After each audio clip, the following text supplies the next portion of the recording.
From the Opepco Studios in Oklahoma City, it's time for another Thunder Thursday. I'm Mike Sherman, Sports Center of the Oklahoman, here with our Thunder coverage team we're right here in the big picture, in the panic room right across the hall from me here on the 7th floor of the Oklahoman offices, Thunder beat writer Anthony Slater.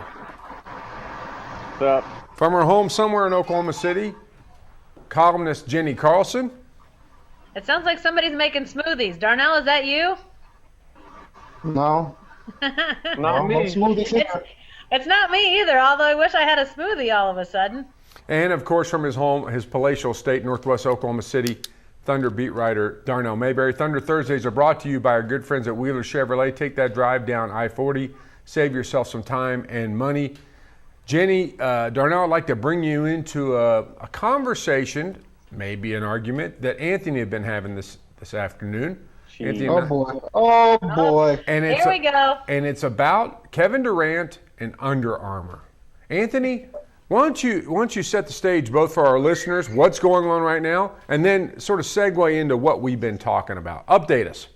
Okay, I mean, if you haven't heard, Under Armour's making a strong push for Kevin Durant, whose Nike endorsement deal just came up.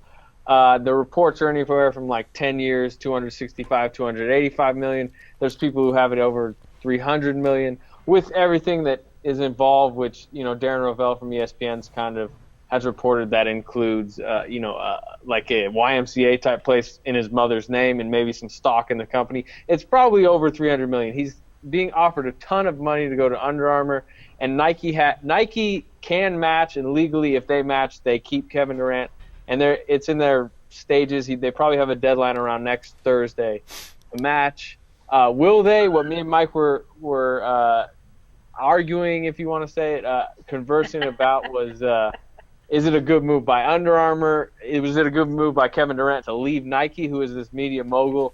I was saying, I don't know if it's a good move by either Under Armour or Durant.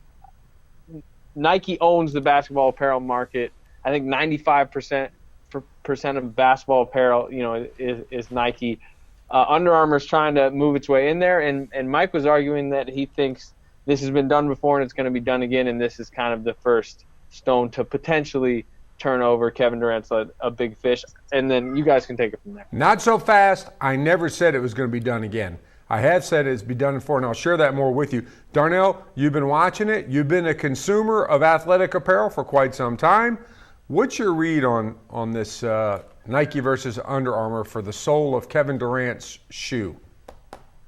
I think we don't have anything better to talk about in the dead of August. That's what I think. There are a lot of people out there who obviously care about it. People collect these shoes. I play basketball with a guy once a week on Wednesday nights who owns every pair of signature ADs ever made. So, and he's a grown man. He's like 35, 40 years old. So that just tells you how important it is to some people. I frankly couldn't care less. Good for Kevin Durant is what I say. $265 million to put your name on a shoe. Take it. Jenny, let's not, I know I want to burden everybody with talking about something that somebody is so vitally interested in, they're buying all their shoes on. I know nobody's interested in this. So let's just soldier on. Bear with me for a little bit. What's your take on it? First of all, I think we should do a story on that guy that Darnell plays basketball with. He has every pair of KD shoes. That's impressive, Darnell. No, I know guys that have every pair of the Jordans, and that's more impressive to me. It goes back 25-something years. That's some kind of disposable income that I'm not aware of. And the Jordans look better than the KD. I agree with that. Well, you know what? I think it's important because everything about Kevin Durant is important to people in this area. I mean, whether it's a restaurant that he opened, a house that he bought. It's not basketball per se in terms of what he does on the court. I mean, whether he signs with Under Armour or stays with Nike, it's not going to necessarily impact his on-court performance. That's all about, getting into the gym and working on his shot and getting to practice and all that sort of stuff. But, I do think it at least in some small way, it signals to Durant that living in Oklahoma City, playing for the Thunder, he can still have this mega franchise of himself. I mean, there's still going to be these big corporations that step up and say, we want you and we're going to pay you exorbitant amounts of money. And oh, by the way, you don't have to play in New York, LA, Chicago, Miami, a big market for us to be interested. Now, I'm not saying that this is the thing that keeps Durant in Oklahoma City. I don't want it to be misconstrued that way. But I do think it's interesting because anytime the world comes to you, regardless of where you are, it definitely makes you think, hey, I can stay here. I can be in this place and still have all these people come knocking on my door. It's interesting, Jenny. The perception when the Thunder moved here, when the Sonics moved here and became the Thunder, was that, Durant would not stick around. He'll be on the first smoking thing out of here. Well, he signed as soon as he could. He's not going to make as much endorsement money. Here comes Under Armour to set the record for it almost, and then so that's a little bit of a history lesson. Anthony, I know that when I was talking about Nike, I almost saw a tear come to your eye. It felt like I was talking bad about a family member, but I do need to give you and Darnell and maybe Jenny a little bit of a history lesson. Once upon a time, Nike was Under Armour. They made in fact, a far inferior product for basketball, for the basketball apparel. The basketball shoes split behind. Everybody wore Converse because Magic Johnson wore Converse, because Larry Bird wore Converse, and because Dr. J wore Converse. Then along came this guy named Jordan, and Nike went all in on Jordan. And guess what? Nike learned how to make a better shoe, and Jordan took Nike places it could not have otherwise gone. It couldn't go there with Steve Prefontaine. What I'm saying to you is this: if anybody thinks that this is some lark that Under Armour is going on and that Kevin Durant and Kevin Plank are going to lose because of it, they don't know history, because history says this has been done before. I'm not predicting what's going to happen. I'm just telling you what has. Anthony. I mean, it's failed in multiple instances, and I know we talked about that. Puma, Fila going after Grant Hill, he got hurt. I mean, there are examples of it failing too. Nike owns Jordan. Jordan's a media mogul. I still see everywhere I go, even younger people. I know, like you were telling me earlier, I'm getting older. I still see younger people mainly wearing Nikes, mainly wearing Jordan stuff, and their partners. I just don't see basketball apparel-wise Under Armour ever. Maybe Kevin Durant. Ever. Nike's going to be wearing, when the earth comes to an end, it'll be Nike, right? No, it'll probably be like, like propeller shoes that are going in the air and people are flying around. I don't know. I mean, it depends on when the world ends, really. Darnell, I know you're too young to remember a day when Nike wasn't king, but believe it or not, it wasn't. They made crummy shoes. Why wouldn't Kevin Durant think he could be like Michael Jordan was? Maybe he does, but it's not up to him. Nike, from what I understand, has the opportunity to match the offer. So Kevin can want to go to.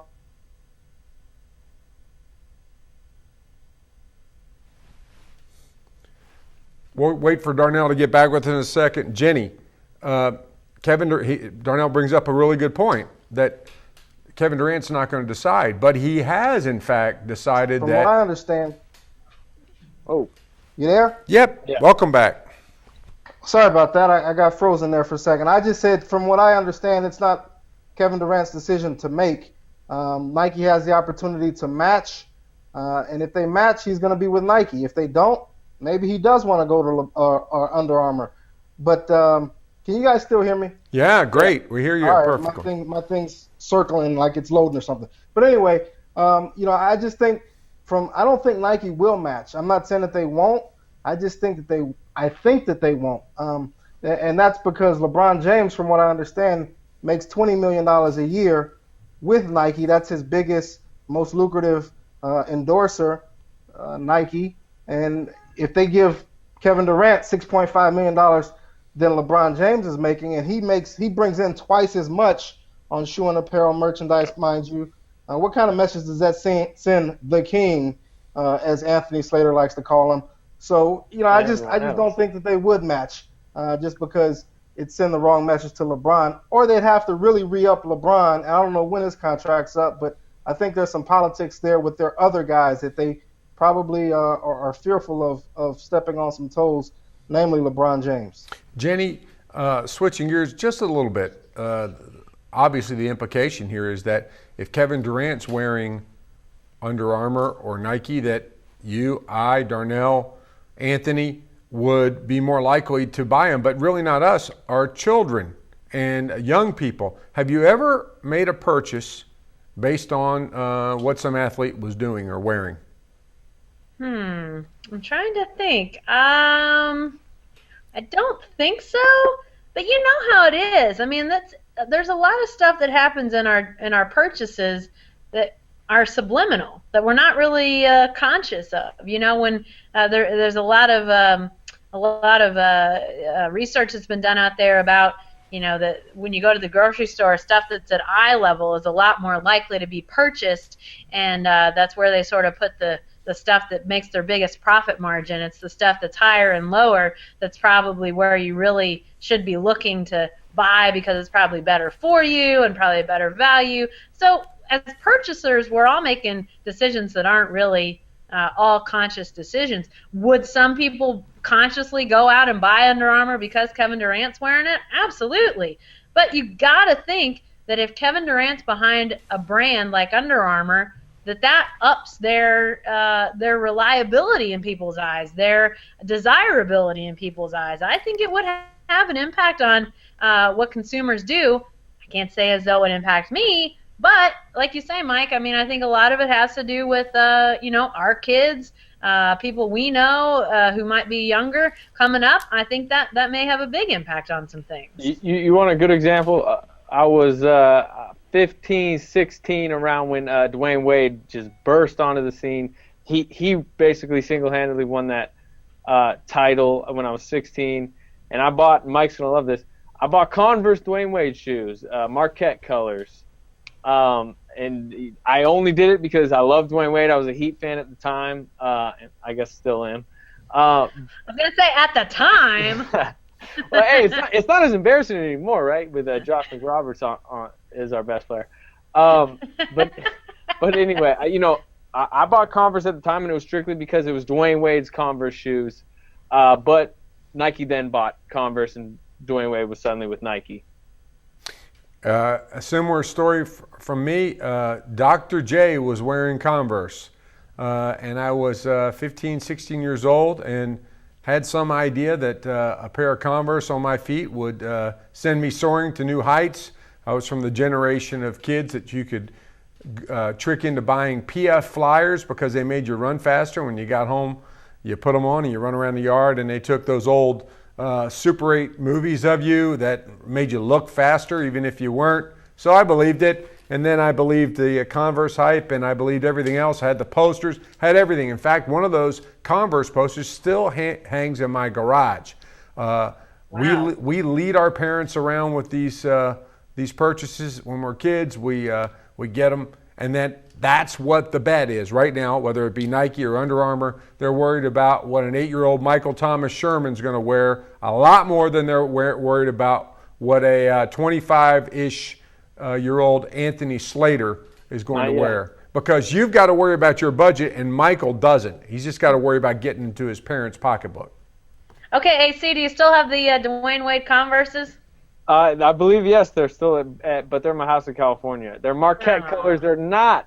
I can't believe I wore them, to be honest. I mean, the colors. I was gonna say, if you still had them and you had them in Oklahoma City, I wanted to see them next time you were playing pickup on the Pubco grounds. I don't know if they fit anymore. That'd be great. I don't care. I don't care what's on his feet. I only care what's on his back. Now let's get to what Thunder fans really care about, and that's this: what impact will these shoe wars have? What, if any, impact will they have on where Kevin Durant signs as a free agent when he's up in the summer of 2016? Jenny? Well, I think that remains to be seen. I think there's always going to be talk about, where are the connections, the Jay-Z connections, obviously Rock Nation being, Durant's agent and his representation now? Where do they have ins? Where does that all hook up? So I mean, I don't know what the answer is to that question, and I think really time will have to tell. But I think ultimately, we've talked about this before. I think the biggest rock in that stream is still going to be basketball. It's still going to be, where is Oklahoma City and where is the team around Durant in terms of playing and winning championships? That'll be the biggest rock in the stream. This other stuff is all ancillary. Not to say it's not there, but it's part of it. I mean, you can't say 26, 27 million a year. That's more than his salary, for crying out loud. So you can't say this is insignificant, but you got to at least say that, where is the team? Where's the team around Durant? Where does he see it going? I think those are the things that ultimately will be the biggest questions when Durant's deciding. Darnell, can I just say one more thing about the Under Armour Nike thing with Kevin Durant? Nobody's gonna like this because you guys don't like my take of couldn't care less. But the people who do care, mind you, probably don't read the paper. They're not in our age demographic. Just wanted to say that. Well, they read our website, and so they do care because we're on the web too. It's going to shock you guys. In fact, this right now is on the web. I know it might surprise you, but Wait, this is live. It's on the web. We're talking to people? You can look it on your phone. Really, it really is, Darnell. I'm not kidding. But back to you, Darnell. Darnell's he's in the George Shin. If I say something here, it goes on the World Wide Web level of denial. I didn't know. Yeah, Darnell. What's the World Wide Web? The Opubco webpage, as one of your old friends used to call it. In fact, you sounded a little bit like him when you just went into that little. I'm just saying, we always talk about writing stuff for people who read the paper. We don't. The people who care about shoe and apparel don't read the paper. We're not on the paper right now. I have to repeat this to you. This is not in the paper. Okay. Now onward. I know it's a shocker, I'm not talking about the Hangout. I'm talking about future stories, things that we're going to have to do later this summer. That's what I'm talking about. We're getting ready to do a whole package while you're off this week. Although you're joining us graciously, we're going to do it. We're going to write her up. But Darnell, let me ask you this: percent factor that the shoe war over Kevin Durant, or the apparel war, plays in his destination for 2016. What percent will the outcome of this have an impact on his decision? How about 7%? It's low. Yeah, I don't think it matters. I mean, my question is, Nike or Under Armour, whoever, is going to be paying him more than the Thunder. So who's he really working for? If Nike or Under Armour wants him to go play in Maryland or LA or DC, they're paying you more than whatever team. I mean, Kevin Durant has to be a pretty strong person to make his own decision and say, all right, you're going to give me $265 million, and I'm going to tell you where I'm going to play and not follow your urging. So that to me is the sticking point. I do think it has some influence, but I don't think much. I still think he's going to want to play where he can win championships. And be in the best position to win championships, but I don't think it means a whole lot. Geez, after Darnell, you put it that way, I'm going above 7%. I'm jacking it up there. Anthony, what percent do you have him? 5 or less. Ooh. I mean, he's going to be 2 years into a deal that's guaranteed to pay him a ton of money. And 2 years from now, what's going to happen in these next 2 years? Everyone's talking about, if he goes to this Maryland-based company, then, he's angling to go to the Wizards.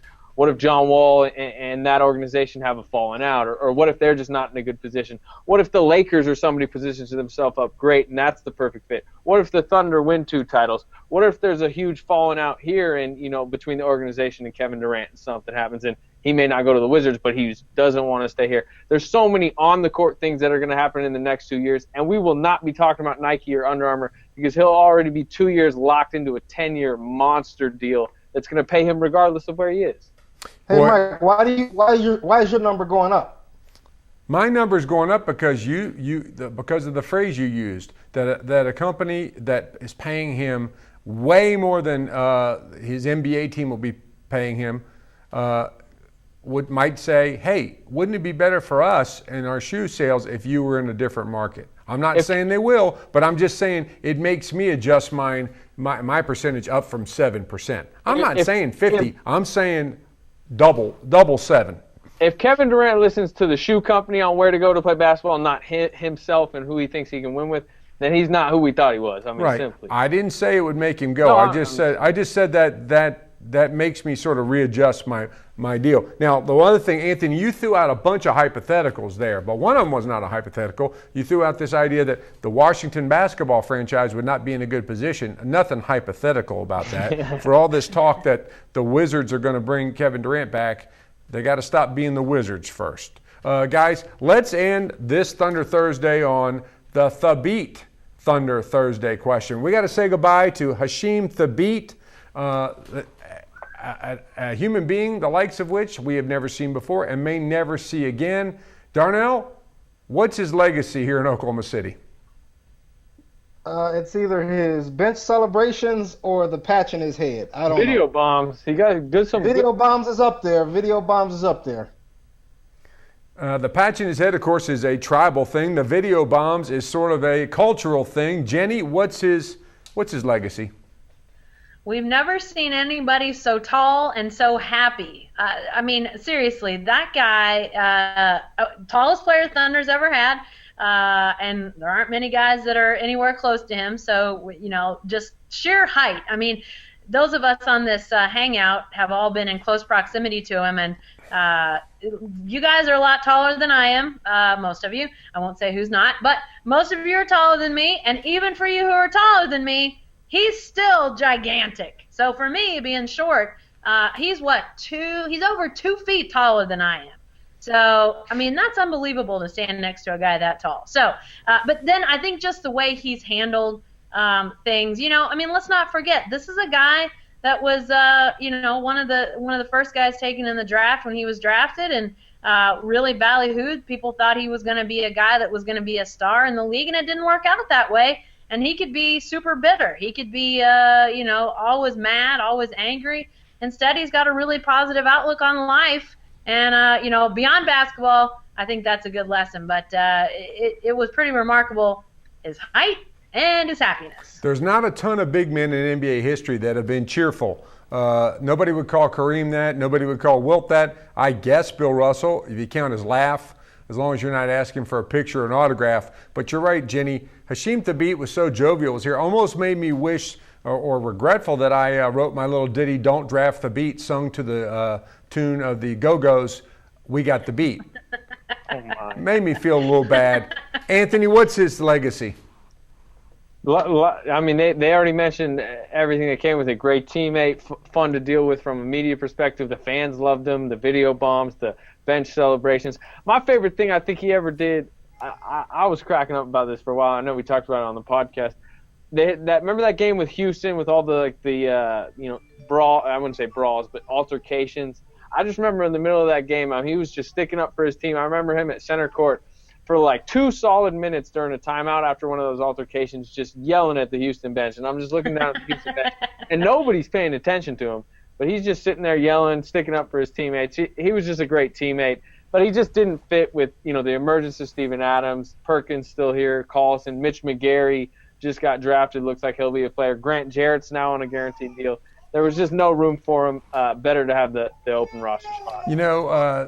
Anthony, the other thing about Thabeet is there's one group of people in Oklahoma City who will not miss him. That's moviegoers at Quail Springs. I'm told he was at the theater all the time. And if you had to sit behind him, you didn't see the movie. So bye-bye, Hasheem Thabeet. And that's all for this edition of Thunder Thursdays on News OK. But you can stay with the best coverage team anywhere every day at News OK and every morning in the Oklahoman. Also, Thunder Thursdays are brought to you by our good friends at Wheeler Chevrolet. Take that drive down I-40. Save yourself some time and money.